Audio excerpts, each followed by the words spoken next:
Hello, bachcho. Let's read the given question. The question says an alpha particle and a proton are projected normally into uniform magnetic field with same kinetic energy. Radii of the path is option first 1:1, option 2 1:root 2, option 3 2:1, option 4 2 root 2 is to 1. So first we will try to understand the given concept, given question using a basic concept और उसको हम generalize कर देंगे. Let's say we have a uniform magnetic field, alright. और ये magnetic field में let's say we have a charge और positive charge ले रहे हैं हम, that is entering into it with velocity v, ठीक है ना.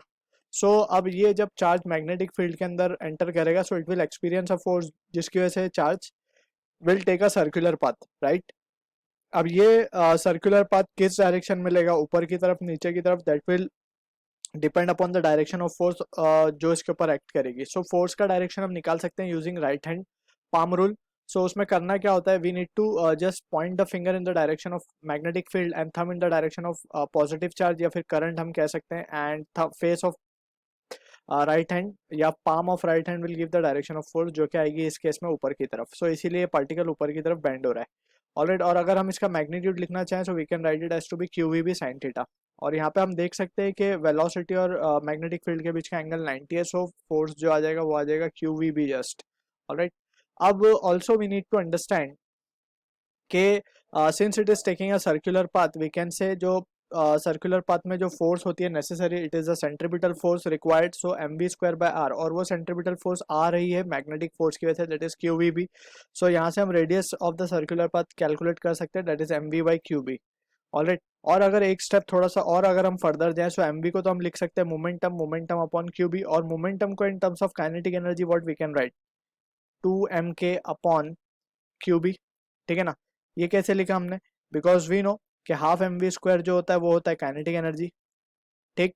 और एम वी होता है हमारा क्या, मोमेंटम. सो एक एम ऊपर मल्टीप्लाई कर दिया एक नीचे, so this will be the case. अब m v square, m v तो पी होता है that is momentum, so p square by 2m. So kinetic energy की वैल्यू मिल जाएगी अंडर रूट 2mk, ठीक है ना. So this is how we have calculated this value.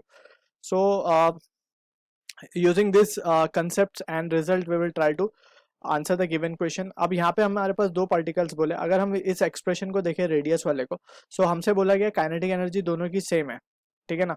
और हमें रेडियस का मीन्स हमें रेडियाई के रेशियो चाहिए, ठीक है.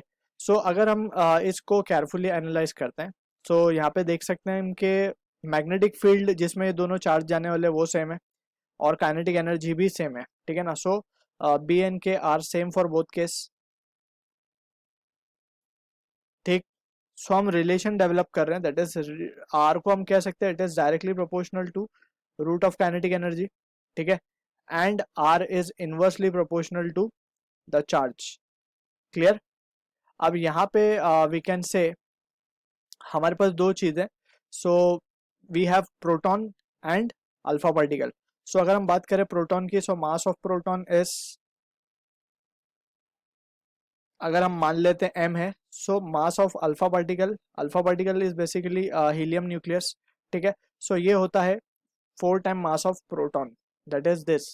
एंड अगर हम बात करें चार्ज की, सो अगर charge on proton that is qp is q, सो हम मान the charge on alpha particle is 2q, ठीक है. So that we need to understand. So from this हम क्या कह सकते हैं, वी कैन राइट r1 या फिर rp अपॉन आर अल्फा. इसको हम क्या लिख सकते हैं, आर पी अपॉन अल्फा के तो डायरेक्ट रिलेशन में, so we can say root of K P upon K alpha, ठीक है. सॉरी काइनेटिक एनर्जी नहीं आएगी यहाँ पे, it will be directly proportional to root of mass लेना है हमें, ठीक है ना. काइनेटिक एनर्जी तो कांस्टेंट गिवन है हमें, so we can say it has to be M P upon M alpha into ये आ जाएगा Q alpha upon Q P, since it is in inverse relation. So M P तो हमारे पास M है और M alpha is 4m, सो ये आ जाएगा 1/2. सो यहाँ पे हम लिख देते हैं therefore R P upon R alpha ये हो जाएगा 1/2 इंटू रूट के बाहर आके 1/2 इंटू, और क्यू अल्फा की अगर हम बात करें सो इट इज 2q, और so this will be 2. So ये जो रिजल्ट आ रहा है हमारे पास, it is coming out to be 1:1.